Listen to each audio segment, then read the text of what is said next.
1517년 10월 31일 마틴 루터가 비텐베르그 성당 문 앞에 95개조 반박문을 써서 붙였습니다. 당시 로마 캐톨릭이 말씀에 위배되어서 어떤 잘못된 부분들에 대해서 조목조목 반박하여 쓴 글입니다. 이후 루터의 95개조 반박문은 의도치 않게 독일 전역에 급속하게 퍼졌습니다. 그 반박문을 시발점으로 해서 독일과 유럽의 중세 교회의 종교 개혁이 일어나게 되었습니다. 중세 로마 가톨릭이 심각한 부패 가운데 있었는데 그 중심에는 하나님의 말씀을 말씀 그대로 받지 않았기 때문이죠. 말씀에 대한 무시가 교회의 부패를 가져왔던 것입니다.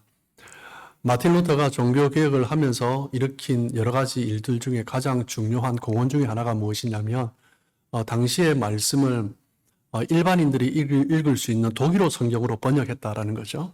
그것이 일반 성도들이 하나님의 말씀을 바르게 알 수 있도록 하는데 굉장히 큰 공헌을 했습니다. 결국 종교개혁은 성경으로 돌아가자라는 거죠. 사제들뿐만 아니라 모든 믿는 사람들이 성경을 바로 알고 성경이 무엇을 말씀하시는가 그것으로 돌아가는 것이 바른 신앙생활이다라는 것입니다. 중세 로마 교회가 부패했던 타락했던 가장 큰 이유는 성경을 하나님의 말씀으로 받지 않았기 때문입니다. 하나님의 말씀을 무시했기 때문이죠. 인간의 이성이 강조되면서 성경 말씀을 조목조목 비판하고 판단하기 시작하면서 하나님의 말씀을 난도질하면서 교회는 점점 쇠퇴의 나락으로 빠져들게 되었습니다. 하나님의 말씀을 영감된 하나님의 말씀으로 받지 않고 인간의 말로 받기 시작하면서 교회는 나락으로 떨어지게 된 거죠. 지금 우리가 살고 있는 이 현대 사회를 많은 사람들이 표현할 때 빠지지 않고 말을 하는 것이 무엇이냐면 다원주의 시대다라고 말을 합니다. 이 다원주의 시대의 특징이 무엇이에요? 절대적인 진리를 인정하지 않는 거죠. 이 사람이 이 말이 맞다고 하면 인정해 주어야 하는 거죠. 심지어 그냥 내가 남성이다, 여성이다, 중성이다 라고 주장하면 그것을 그대로 인정해 주어야 하는 시대입니다. 누가 무엇이든지 내가 이것이 옳다라고 주장하면 그것을 그대로 인정해 주어야 하는 시대, 그 시대가 바로 다원주의 시대입니다. 무엇 때문입니까? 절대적 기준이었기 때문이죠. 무엇이 선인지 악인지, 무엇이 참인지 거짓인지 구별할 수 있는 절대적인 기준이 없다라는 거예요. 절대적인 기준을 주장하면 다른 사람들을 무시하는 거다라는 것입니다. 이런 시대를 살아가는 우리가 하나님의 말씀을 어떻게 대하는가, 그것은 너무나 중요한 것입니다. 우리의 신앙생활은 말씀을 어떻게 대하는가, 말씀을 대하는 태도에 따라서 우리의 신앙이 결정되는 것입니다. 성경을 절대적인 하나님의 말씀으로 보느냐 보지 않느냐, 이것은 신앙에서 너무나 중요한 거죠. 어둠이 짙으면 아무리 눈을 부릅떠도 아무것도 보이지 않습니다. 어두운 시대는 내가 눈을 부릅뜨는 것도 중요하지만 정말 캄캄한데 눈을 부릅뜨고 무언가를 찾는 것도 중요하지만 더 중요한 것은요, 빛이 비추어야 하는 거죠. 빛이 비추지 않으면 눈을 떠도 보이지 않는 것입니다. 짙은 암흑 속에 있으면 이것이 맞는지 틀린지, 참인지 거짓인지, 선인지 악인지 구분하지 못하고 살아가는 것입니다. 그렇게 보면 빛이라는 것은 우리의 삶 가운데 가장 본질적인 것 중에 하나입니다. 빛이 없으면 생활 자체를 할 수 없기 때문이죠. 빛이 있을 때 우리의 삶이 드러나고 빛이 있을 때 모든 활동을 우리는 할 수 있습니다. 세상이 혼란스러운 이유는 무엇 때문입니까? 빛이 없기 때문이죠. 신앙생활을 하면서도 혼란스러운 이유 하나는 빛이 없기 때문입니다. 종교개혁자들은, 마틴 루터와 종교개혁자들은 신앙에 있어서 빛이 있어야 한다라고 생각을 했습니다. 그들이 외쳤던 빛은 무엇입니까? 오늘 칼럼 뒷부분에 보면 5가지 솔라, 5 솔라가 되어 있는데 종교개혁자들의 신학 사상입니다. 종교개혁자들의 신학을 정리해 놓은 것이 이 5가지 오직 솔라입니다. 그 첫 번째가 무엇이에요? 첫 번째 무엇입니까? 오직 성경, 솔라 스크립추라. 두 번째는 무엇입니까? 오직 그리스도, 솔라 크리스투스. 세 번째는요, 오직 은혜, 솔라 그라티아. 네 번째는요, 오직 믿음, 솔라 피데. 다섯 번째는 오직 주만 영광, 하나님께만 영광 받으심, 솔리 데오 글로리아. 이 5가지 오직이 신앙인들의, 종교개혁자들의 신학 기치였습니다. 그런데 그 중에 가장 중요한 것을 꼽으라면 첫 번째입니다. 오직 성경입니다. 오직 성경 이 위에 이 모든 것이 서 있을 수 있는 것입니다. 즉 종교개혁자들이 외쳤던 것은 성경으로 돌아가자라는 거예요. 하나님의 말씀으로 돌아가자라는 거예요. 하나님의 말씀으로 돌아가면 그리스도가 누구인가? 그리고 하나님의 은혜가 어떠한 것인가? 그리고 우리의 믿음이 어떠해야 되는가? 또한 우리의 삶이 어떠해야 되는가? 그것을 다 발견할 수 있다는 거죠. 그렇기 때문에 사도 요한은 예수 그리스도를 무엇으로 비유했습니까? 1장에 보면 빛으로 비유를 했습니다. 1장 9절에 보면 참빛, 그 세상에 와서 각 사람에게 비추는 빛이 있었나니라고 말씀을 하고 있습니다. 예수님께서 이 땅에 오신 것은 어둠 가운데, 암흑 가운데 있는 백성들에게 빛으로 오신 거죠. 그런데 예수님이 빛으로 오셨을 때 세상에는 어떤 일이 있었습니까? 세상 사람들은 어떻게 반응했어요? 1장 5절에 보면 뭐라고 말을 합니까? 빛이 어둠에 비추었지만 어둠이 깨닫지 못했다라고 합니다. 여러분, 빛이 비추는데 어둠에 있는 자들이 왜 깨닫지 못합니까? 빛이 비추는데 깨닫지 못하는 것은 말이 안 되는 거죠. 근데 그 빛이 가리워졌기 때문입니다. 무엇으로 가리워져요? 죄로 가리워졌기 때문에. 죄로 우리의 눈이 가리워지고 우리의 마음이 가리워지고 우리의 생각이 가리워지니 빛이 들어오지 못하는 것입니다. 빛이 내 안에 깨달음을 주지 못하는 거죠. 어둠 속에 있는데 빛이 없으면, 빛이 들어오지 않으면, 스며들지 않으면 이것이 악인지 선인지 참인지 거짓인지, 내가 누군지, 곁에 있는 사람이 누군지, 어떤 사람인지 그것도 구분하지 못한 채, 아군인지 적군인지도 구분하지 못한 채 그렇게 어울리며 살아가는 것입니다. 그리스도인들은 어떤 사람들입니까? 그 죄가 거두어지면서 빛을 본 사람들이죠. 그리고 그 그리스도인들이 그 빛을 보고 따를 때, 빛을 보고 따라가는 사람들을 향하여서 누구라고 말을 합니까? 제자라고 말을 하는 거죠. 우리 그리스도인들은 제자입니다. 그리스도께서 빛으로 오신 것을 우리는 보았고, 그리고 그 그리스도를 따르는 삶을 살겠다. 크리스찬.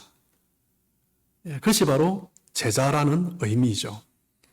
종교개혁자들이 외쳤던 것처럼 오직 성경, 솔라 스크립추라, 오직 하나님의 말씀만을 통하여서 우리 자신을 발견할 수 있고, 그리고 그분이 어떤 분인지 발견하면서 우리의 삶을 살아갈 수 있다는 거죠.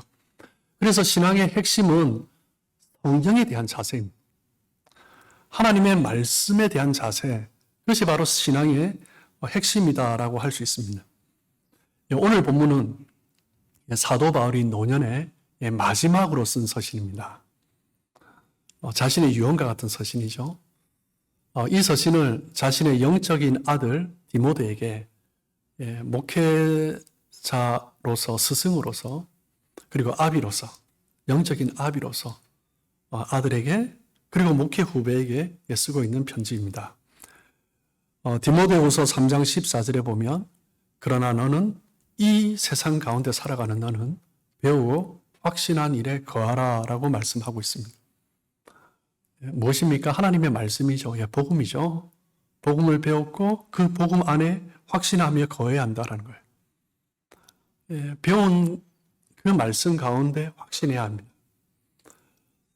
그런데 배운다고 모든 것을 다 확신할 수 있는 것은 아닙니다. 우리는 이 세상에서 너무나 많이 봐요. 세상의 지식을 많이 가진 사람들, 세상에서 가장 뛰어난 사람들이 이끌어가는 이 세계 정세, 요즘 얼마나 요동치고 있습니까? 얼마나 불안합니까? 한 치 앞도 알 수 없습니다.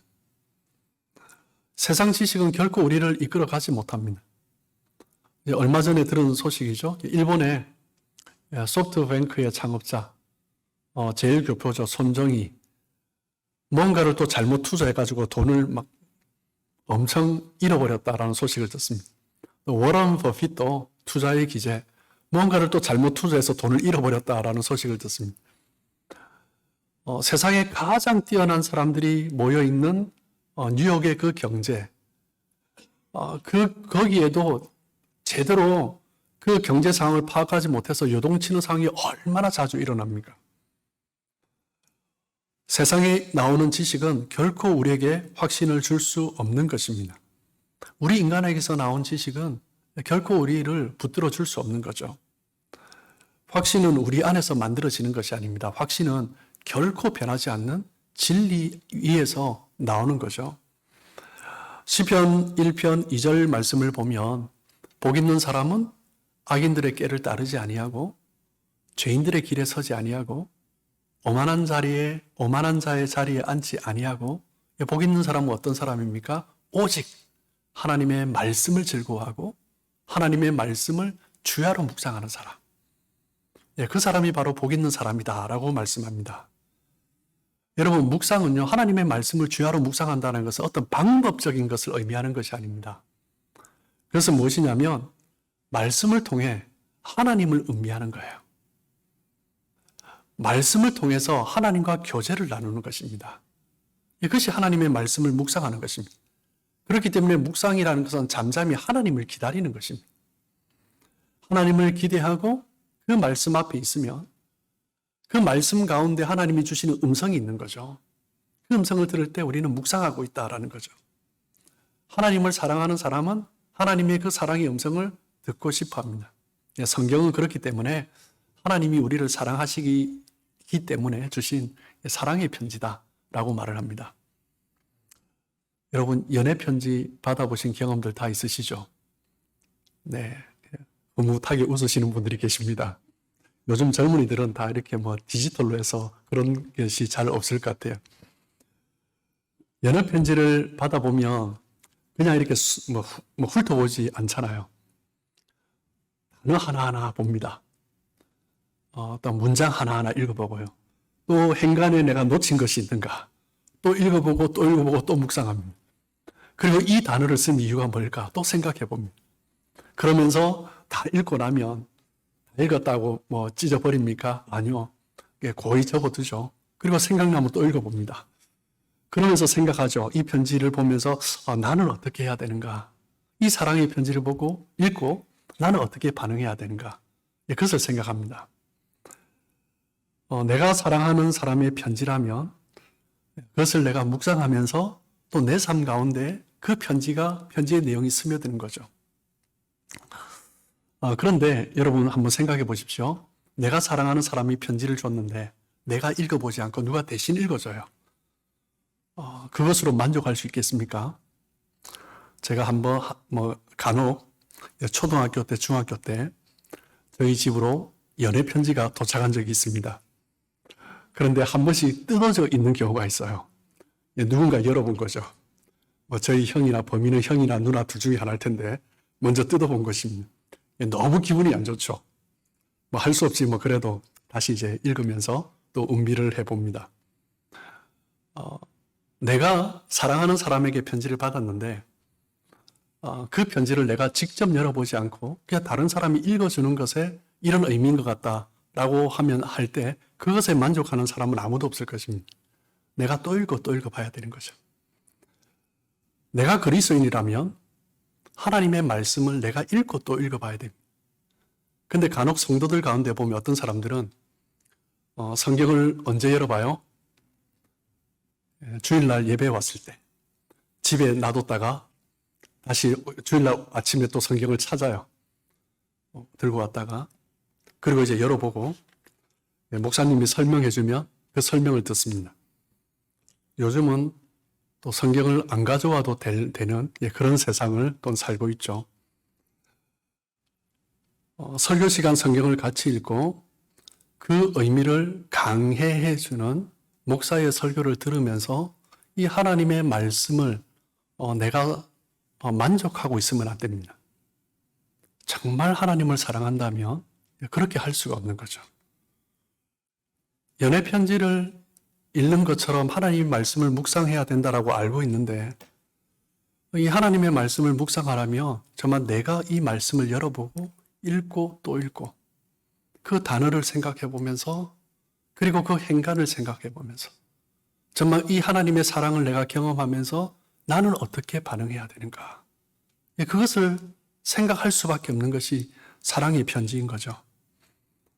하나님의 사랑이 나에게 익숙하지 않은 이유는 무엇 때문입니까? 말씀에 익숙하지 않기 때문입니다. 말씀을 읽는 것 가운데 내가 시간을 보내지 않으면 하나님의 말씀이 익숙하지 않고 하나님이 어떤 분인지 익숙하지 않아요.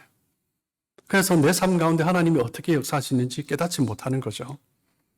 디모데후서 3장 14절을 다시 보시면 그러나 너는 배우고 확신한 일에 가라. 확신한다는 의미는 무엇입니까? 말씀을 내면화하는 것입니다. 말씀을 내 것으로 만드는 거예요. 말씀을 배우고 그냥 지식으로 거치는 것이 아니라 내면화하는 작업이 필요합니다. 묵상을 통해서 내면화할 때 그 말씀을 확신할 수 있는 거죠. 말씀을 확신한다면 어떤 상황 가운데서도 요동하거나 흔들리지 않을 수 있습니다. 말씀에 대한 확신을 가질 때 담대할 수 있죠. 어떤 것에도 밀리지 않고 어떤 상황에 떠밀리지 않고 정말 요동치 않고 위험한 일이 있다 할지라도 버틸 수 있는 것입니다. 때로는 위험이 온다고 할지라도 감수하면서 뚫고 나갈 수 있는 거죠. 뭐 때문에요? 말씀에 대한 확신이 있기 때문입니다. 자신의 내면 세계를 말씀으로 확고하게 다진 사람들의 삶의 모습을 보면요, 용기가 있습니다. 그냥 주변 환경에 끌려가지 않아요. 내가 그 하나님의 인도함 가운데 믿음으로 나아가는 거죠. 확신이 없는 사람들의 특징은 뭐예요? 위험을 감수하려 하지 않습니다. 그냥 주변의 환경에 이렇게 선택했다, 저렇게 선택했다. 사람들의 말에 이렇게 반응했다, 저렇게 반응했다. 요동하며 살아가는 것입니다. 제 인생을 돌아보면 제 인생에 한 번씩 이렇게 매듭이 있습니다. 힘든 매듭도 있고 정말 기쁘고 감사한 매듭도 있습니다. 인생의 모습을 돌아보면서 정말 감사하고 기쁜 시간은 언제냐면 제가 무언가를 결단하고 뚫고 갔을 때입니다. 때로는 내가 손해를 보는 것 같지만 때로는 내가 어떻게 해야 될지 길이 보이지 않지만 하나님의 말씀 가운데 주시는 확신이 있다면 때로는 위험을 때로는 불확실한 것을 그 가운데 요동하지 않고 그냥 뚫고 지나가는 것입니다. 위험 속에 있다 할지라도 내 안에 확신이 있으면 나아갈 수 있는 거죠. 이 용기가 생기는 것입니다. 내 안에 확신이 있으면 벼랑 끝에서도 뛰어내릴 수 있는 용기가 있는 거죠. 하나님께서 일하실 것을 믿기 때문입니다.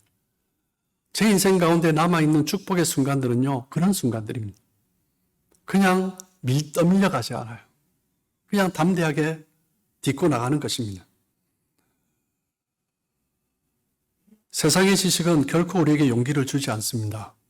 우리에게 용기를 주는 것은요, 하나님의 말씀입니다. 그렇다고 세상의 지식을 쌓지 말라는 의미가 아닙니다.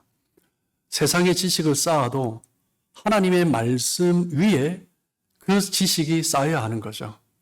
그 지식을 통해서 하나님의 뜻이 무엇인가, 그것을 함께 이루어가는 것, 그것이 바로 하나님께서 우리에게 원하시는 것입니다.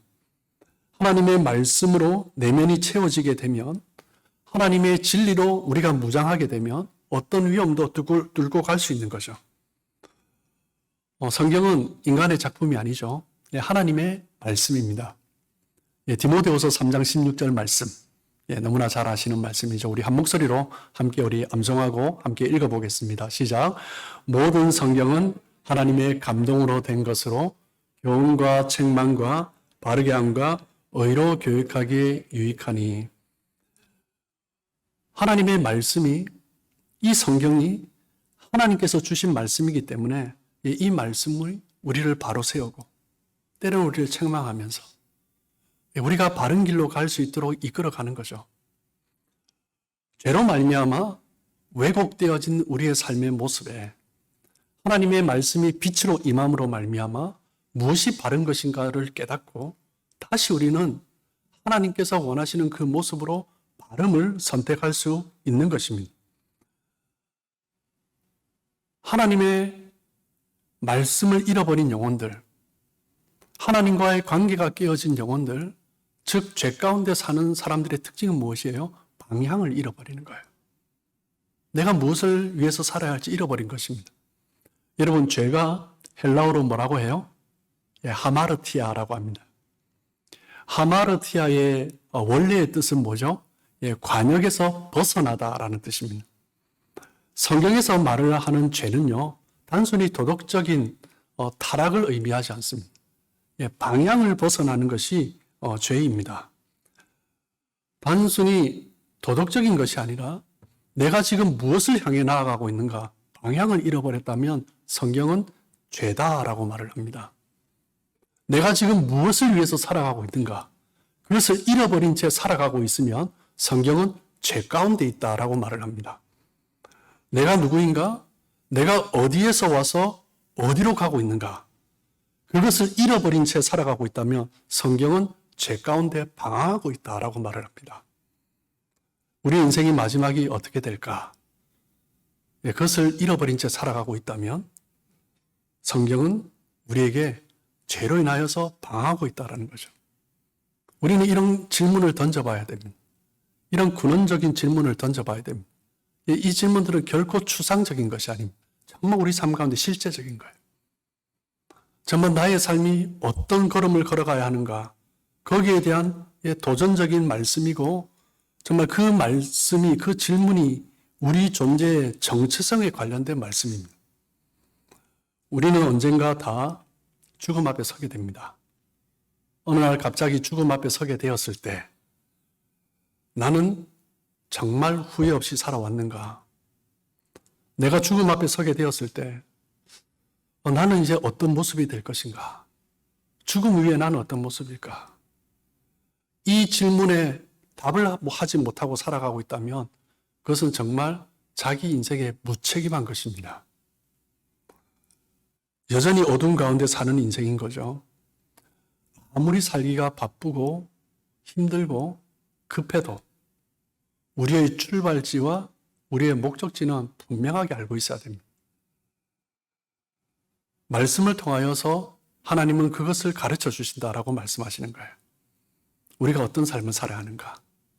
어떤 길이 바른 길인가? 말씀을 통하여서 깨어진 하나님과의 관계가 회복될 때 우리의 삶이 바른 방향으로 나아갈 수 있는 것입니다. 디모데후서 3장 17절입니다. 이는 하나님의 사람으로 온전하게 하며 모든 선한 일을 행할 능력을 갖추게 하려 함이라. 말씀을 통해서 잘못된 것이 깨달아지죠. 그렇게 되면 나타나는 모습이 무엇입니까? 회개하게 되는 것입니다. 회개하면서 우리는 하나님 앞에 고민합니다. 그렇다면 나는 어떤 삶을 살아야 하는가? 그때 우리가 깨닫는 것이 무엇입니까? 하나님의 선한 뜻입니다. 그 선한 뜻을 깨닫고 그 선한 뜻을 따라 살아갈 수 있는 능력을 또한 하나님이 주시는 거죠. 말씀을 깨달아 가면 갈수록 우리에게 이해력이 생기는데 하나님의 뜻에 대한 이해력이 생겨요. 내 삶에 대한 이해가 생기는 거죠. 내 삶 가운데, 우리의 삶 가운데 나타나는 현상에서 하나님의 뜻이 무엇인가 분별할 수 있는 것입니다. 때로는 우리가 분별하지 못할 때가 있습니다. 분별하지 못한 채 살아가는 사람들을 보게 됩니다. 무엇 때문에 그래요? 내 안에 말씀보다 다른 욕망이 더 가득하기 때문입니다. 하나님의 뜻에 대해서 바르게 이해를 할 수 없는 거예요. 무언가를 선택할 때 갈등하고 실수하는 이유는 분별력이 없기 때문에, 그 분별력이 없다는 것은 말씀이 내면화되지 않았다라는 거죠. 우리 안에 하나님의 말씀보다 욕망이 더 많이 자리 잡고 있기 때문입니다. 그러면 분별력이 없어지는 거예요. 마음속에 욕망과 욕심이 가득하면 죄로 인하여서 눈이 어두워지죠. 그러면 바른 것을 선명하게 볼 수가 없는 것입니다. 그러면 잘못된 선택을 하고 잘못된 판단을 하는 것입니다. 내 안에 하나님의 소리가 아니라 하나님의 말씀이 아니라 다른 것이 가득하면 하나님의 소리가 잘 들려지지 않죠. 하나님의 소리가 들려지지 않으면 무언가 다른 소리를 들어요. 세상에서 들려지는 소리를 듣는 거예요. 다른 사람의 소리를 듣고 상황의 소리를 듣는 것입니다. 그러면서 판단을 하는 거예요. 그러면서 또 실수했다라고 후회하는 거죠. 정말 안타까운 것은 누군가를 의지하는데 그 사람이 나를 돕는 사람인지 나를 해롭게 하는 사람인지 그것도 알지 못한 채 의지하면서 살아가는 모습을 볼 때 얼마나 안타까운지 모릅니다. 시편 1편 1절 2절 말씀을 다시 한번 보시면 우리 같이 한번 읽어볼까요? 시작. 복 있는 사람은 악인들의 꾀를 따르지 아니하며 죄인들의 길에 서지 아니하며 오만한 자들의 자리에 앉지 아니하고 오직 여호와의 율법을 즐거워하여 그의 율법을 주야로 묵상하는 자로다. 아멘. 우리가 살아가는 세상에는요, 악인들이, 죄인들이, 오만한 자들이 너무 많습니다. 도처에 널려 있습니다. 악인들이 우리를 꾀입니다. 죄인들이 우리를 끌어가려고 합니다. 오만한 자들이 우리를 멈추어 서게 합니다. 그런데 복 있는 사람은 어떤 사람입니까? 그런 것을 구분할 수 있는 사람이에요. 누가 악인인지 죄인인지 오만한 사람인지 내가 함께 하지 말아야 할 사람이 누구인지 그것을 구분하는 것이 복 있는 사람입니다. 그 구분은 어디서 나오는 거예요? 여호와의 말씀을 주야로 묵상하는 삶을 통해서 그것을 구분할 수 있는 것입니다. 말씀이 내 안에 있을 때 악과 죄와 오만함을 분별할 수 있는 거예요. 진리의 눈이 밝으면 이 사람이 나를 도와주는 사람인지 나로 하여금 망하게 하는 사람인지 발견할 수 있습니다. 하나님의 말씀에 바로 서 있지 않으면 함께 지금 우리가 망하는 길로 가는지 생명의 길로 가는지 그것을 모르는 거예요. 우리 인생 가운데 필요한 것이 무엇입니까? 말씀이 내면화되는 것입니다. 말씀이 기준이 되는 것입니다. 그래서 성경을 영어로 뭐라고 해요? 바이블이라고 합니다. 책이죠. 그런데 성경을 66권 정경이라고 표현할 때 영어로 캐논이라고 합니다. 캐논이라는 뜻은 기준이라는 뜻이죠. 이 캐논이라는 영어 단어는 헬라어 카논에서 나왔습니다. 이 카논의 뜻이 측정하는 도구, 자를 의미합니다. 당시에 갈대로 자를 써서 측정을 했습니다. 카논이죠. 하나님의 말씀이 캐논입니다. 하나님의 말씀이 기준이 되는 것이에요. 측정하는 자가 없으면요, 이럴 때는 이만큼 했다, 이럴 때는 이만큼 했다. 그냥 한 사람 팔만한 크기를 가져와라. 이러면 이만큼도 가져왔다, 이만큼도 가져왔다. 그냥 나중에 그것으로 집을 지으면 무너지는 거죠. 명확한 기준이 있어야 됩니다. 어떤 일을 결정할 때 내 안에 명확한 분명한 기준이 없으면 또 실패하는 거죠. 그 기준이 무엇입니까? 하나님의 말씀입니다. 내 경험도 아니고 내 고집도 아니고 세상의 이론도 아니고 말씀에서 나오는 명확한 기준이 서 있으면 갈등하지 않고 흔들리지 않을 수 있는 것입니다. 오직 성경만이 우리 인생의 절대적인 기준입니다. 솔라 스크립추라. 오직 성경. 말씀에 대한 절대적인 확신을 가지면 어떤 상황에서도 우리는 용기를 가지고 나아갈 수 있는 거예요. 신앙생활을 말씀 중심으로 하면 확신 가운데 살아갈 수 있습니다. 신앙의 기준이 하나님의 말씀이면 헷갈리지 않습니다. 우리 신앙에 그것이 필요한 거예요. 여러분, 우리가 인생을 살아가며 위기를 만날 때가 있습니다. 무엇이 위기입니까? 내가 생각하지 못한 일이 일어난 거예요. 다른 말로 표현하면 내가 경험해 보지 못한 일이 일어난 것입니다. 다르게 표현하면 내가 해왔던 방식으로 되지 않는 것, 그것이 위기입니다. 통할 것 같은 방법이 더 이상 통하지 않는 것, 그것이 위기입니다. 그런데 위기의 순간에 빛나는 사람이 있습니다. 누구입니까? 그리스도인이죠. 무엇 때문에 그렇습니까? 성경의 이야기는요, 위기의 이야기들로 가득합니다.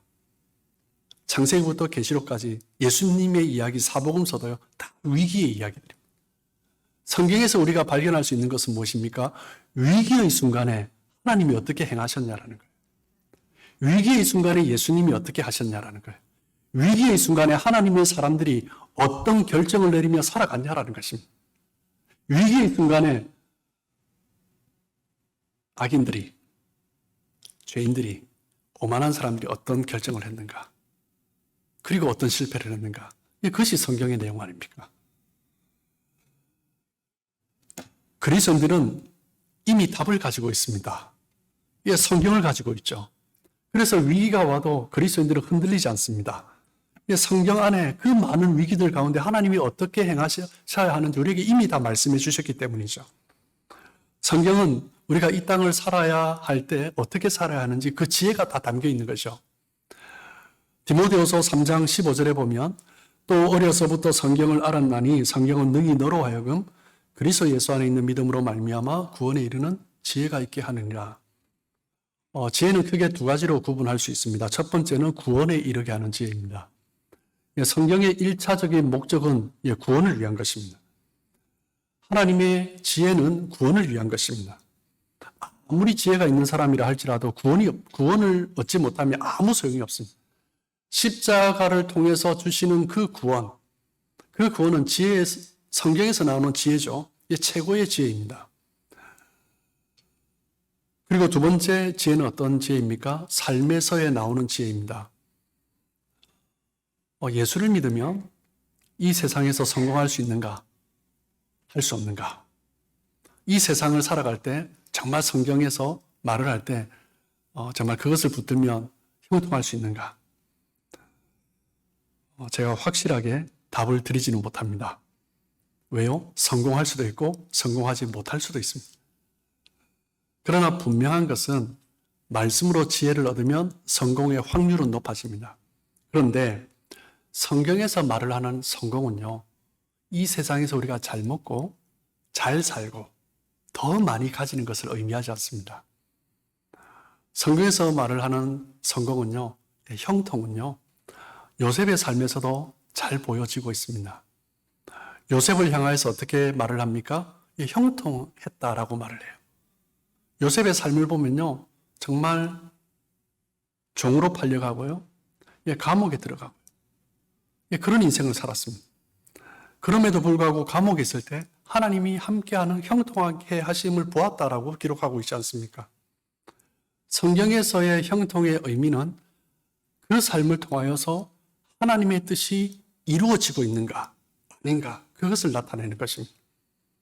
그 인생이 고난 가운데 있다 할지라도 하나님의 뜻이 이루어지고 있다면 그 인생은 형통한 인생입니다. 요셉은 고난 속에서 있었지만 자기 생각대로 돌아가지 않았지만 그 고난의 과정이 하나님의 뜻을 이루는 수단이 되었기 때문에 그의 인생은 형통했다라고 고백할 수 있는 거죠. 하나님의 뜻이 이루어지고 있다면 때로는 인생이 힘들어도 형통한 인생인 거죠.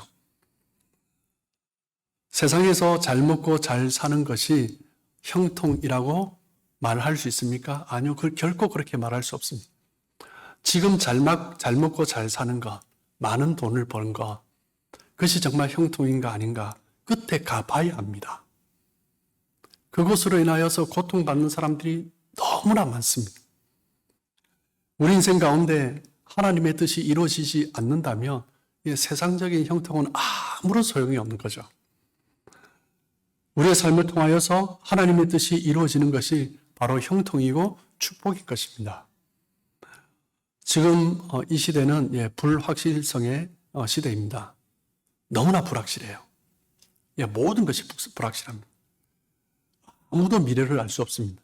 그래서 요즘은 불확실성의 시대다라고 말하지 않고 초불확실성의 시대다. 이렇게도 표현을 합니다.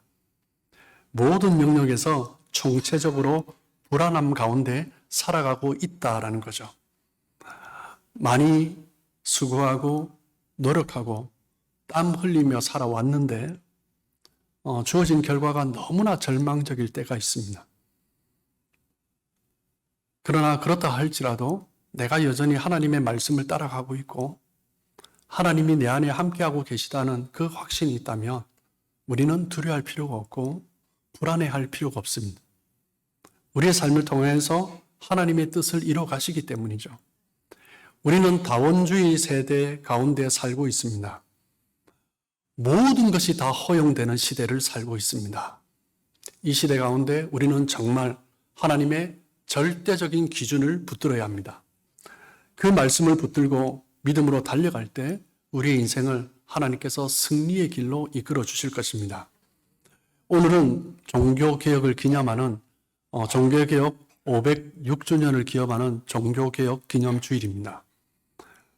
오직 성경을 외치며 하나님의 진리의 말씀으로 돌아가자고 외쳤던 그 종교개혁자들의 그 헌신과 희생을 기억하면서 그 외침을 기억하면서 우리는 다짐해야 됩니다. 오직 성경, 말씀으로 돌아가야 합니다. 말씀을 붙들어야 합니다. 말씀이 기준이 되어야 합니다. 더욱 말씀을 가까이 하시길 축복합니다. 말씀에 모든 질문에 답이 있습니다. 어떻게 살아야 하는지, 무엇이 가장 복이 있는지, 이 말씀에 답이 있는 거죠. 그 말씀을 깨닫고 진리에 대한 깨달음으로 정말 이 땅을 살아가면서도 정말 기쁨으로 살아가시는 우리 모든 성도님들 되시길 주님의 이름으로 축복합니다.